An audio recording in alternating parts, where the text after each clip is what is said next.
Okay, so I've been procrastinating making a video or even just starting on the car since August, actually the beginning of August, when the car spun a rod. I haven't wanted to do it because doing it means I give up fighting with Toyota or taking some type of legal action against Toyota. A lot of y'all know that the 2013 FRS is notorious for spinning rods due to RTV sealant found in the oil pickup, and it's clogging the oil from going into the engine, and it's making the internals hot, and it causes it to spin a rod. It starts knocking, and in my case, this has happened to me twice in 60,000 miles. So I'm gonna give you a little bit of backstory. So I got the car originally in, I think 2017, 2018. At that time, Toyota just initiated a valve spring recall, and I took it in to get the work done. I don't remember how many miles it was until it spun a rod, but I believe it was around 2,000 miles, and it spun a rod because when Toyota took the engine apart to put the new valve springs, they put too much RTV sealant on the front of that cover, and it got into the oil, started clogging the oil pickup, and there was no oil going into the engine. It spun a rod. The service manager at the time was very, very helpful. He definitely fought for me, and I really appreciate you. So Russ, I appreciate everything you did to help me with this.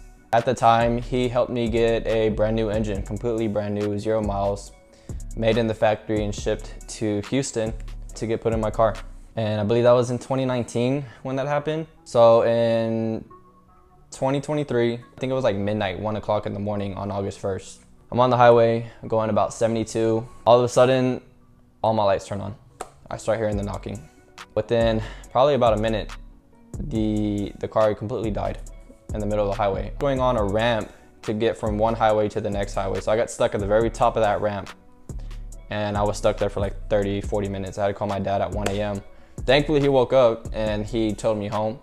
That same day on August 1st, that morning, we had it towed to the dealership.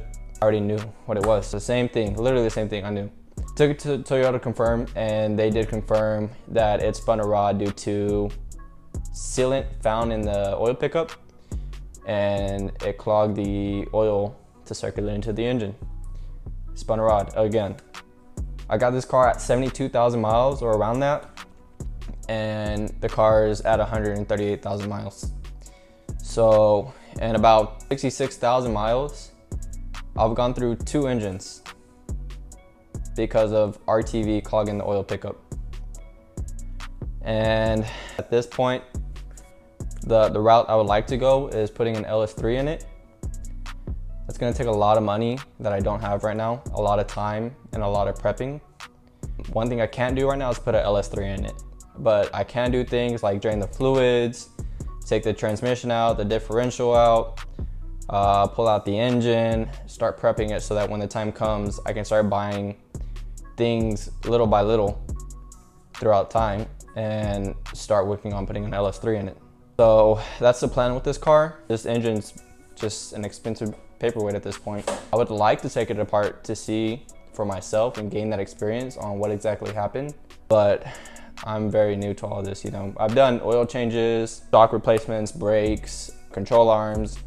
I've done stuff like that, like basic maintenance stuff that you can do. But something as far as pulling the engine, the transmission, and all that to put in LS3, it's definitely gonna be a learning experience, and I don't know how long it's going to take, but that's the plan I wanna do with this car, and I hope in the next year or two, that's where I am. As a car enthusiast, these cars mean a lot to us. They hold a lot of value to our mental health and how we express ourselves. And on top of that too, this car has a lot of sentimental value to me. My mom's life insurance actually paid for this car. And because of her, I've gotten to experience things in the car culture, meet new people, make friends, and do the things I've done to this car. And now, that was all kind of taken away from me because Toyota doesn't know how to make a Subaru engine, believe it or not, shocker. So I'm kind of just on my own with this, and it sucks because once I do the LS3 swap, it's gonna cost a lot, like anywhere from 20 to 30,000. If I want to go crazy, it costs way more. So the best thing I can do is start pulling the car apart, selling the parts I have on the car, and start prepping for the LS3 and all the parts I'm gonna need, all the work I'm gonna have to do to make it fit. Fabrication too, gonna be a long process, but I can at least start with taking the car apart. I would hate to sell it because of the sentimental value it holds to me. But there are days where it's like, I'm scared to do the swap because what if I can't? You know, what if I don't have that knowledge? Although it's scary, I want to get it done. And I'm hoping to, that's the plan, I will get it done. So this video is gonna be me taking those steps to start taking the car apart in order to do things like that. And the first thing I have to do to even jack the car up is I have to pull these fenders off and the front bumper, because the fenders sit right on the jack points on the bottom. If I try jacking this car up with the fenders on, these fenders are actually carbon fiber. It's not fake. I promise it's carbon fiber. They were very expensive. But if I leave them on while I try jacking the car up, it's gonna crack the fenders. So the very first thing I need to do is pull the front bumper off and pull the fenders off to get things started.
Okay, I think I've gotten everything off at this point, so I should be able to pull the bumper off. Only thing is my side markers, I had to custom wire them a little bit, and I can take them off, but I have to pull the bumper off first before I can disconnect them.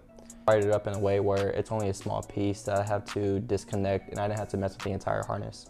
So let me see if the bumper will come off now.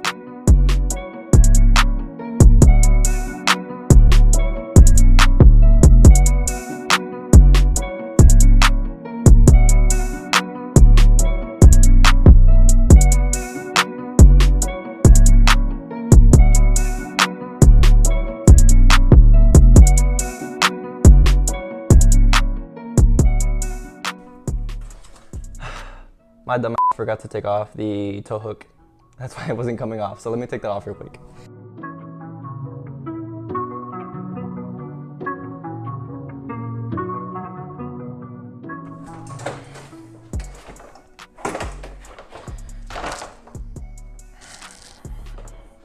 Okay, it's off. So now I need to take the fenders off, and then that's all I'm gonna do today because it's already kind of late.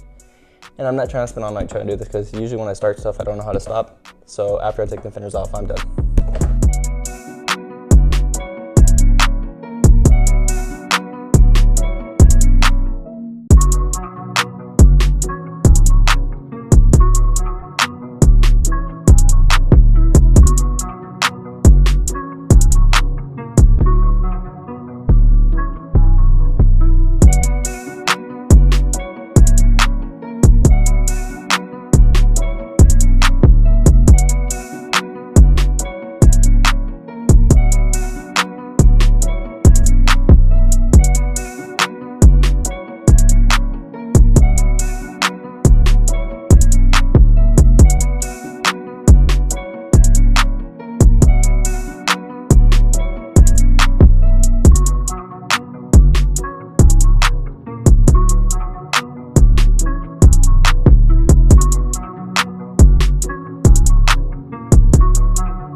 So real quick, I just wanted to let y'all know, I said I was gonna take the fenders off, but I ended up taking off the headlights. I forgot to mention that you have to take them off before you take off the fenders. If you don't take off the headlights, they're in the way and you can't take the fenders off unless you take off the headlights. So now that I got the headlights off, I'm gonna work on getting the fenders off. And then once I get both sides off, I'm done for today.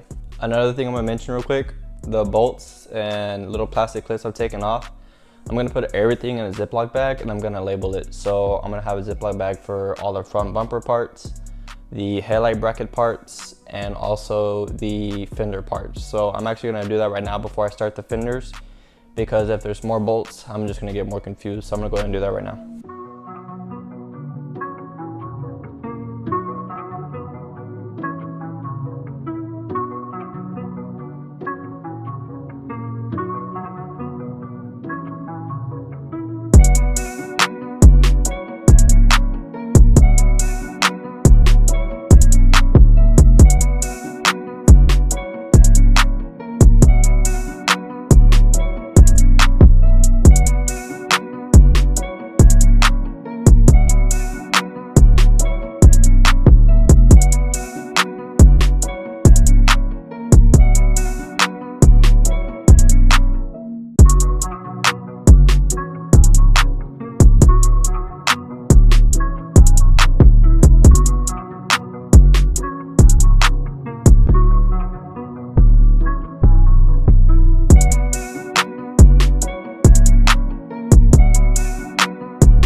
Okay, so I think I got everything off the fender, so I'm gonna try to pull it off right now. I haven't taken the fenders off in a while, so I'm not sure if I got everything, but I'm gonna try to pull it off.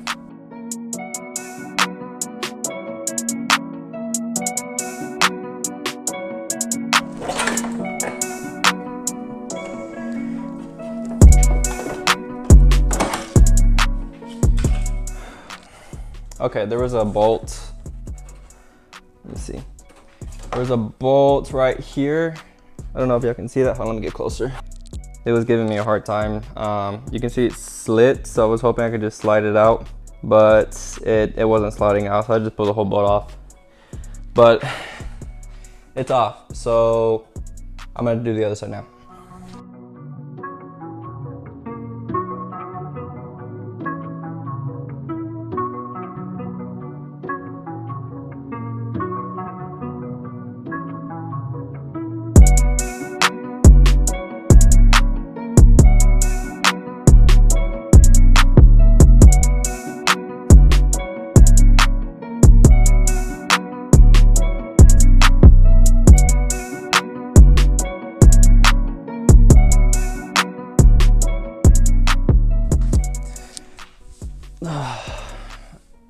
All right guys, so after 6 months, I finally have some progress. Taking the bumper and the fenders off is a lot harder than it should be, honestly, because the plastic clips, they dry rot and they make it 1,000 times harder to get off. Also, I couldn't jack the car up, so getting to the bottom was way harder than it should have been. But anyways, next time I'm going to be working on jacking the car up, draining all the fluids. The only type of fluid I'm familiar with draining is the oil. I've done a brake fluid change before, but that was like once or twice, and it's been a really long time since. All the other fluids also I have no knowledge on. So I'm gonna have to sit down, do my research, watch videos, gain some knowledge on that before I come and do that. Also, my work schedule, it's different every day, every week. So between work and working on this car, it's probably gonna be some time before I post another video. Another thing too, besides being a car enthusiast, I'm also really big on the gym. So I'm definitely gonna be prioritizing work in the gym before I come and see if I have the energy to even work on the car. So I hope y'all enjoyed today's video. If you have any questions, let me know in the comments. I'll be more than happy to answer. If y'all like watching this type of stuff, subscribe. Let me know in the comments as well that y'all like the video. Other than that, guys, I hope y'all enjoyed, and I'll see y'all next time. Take care, guys.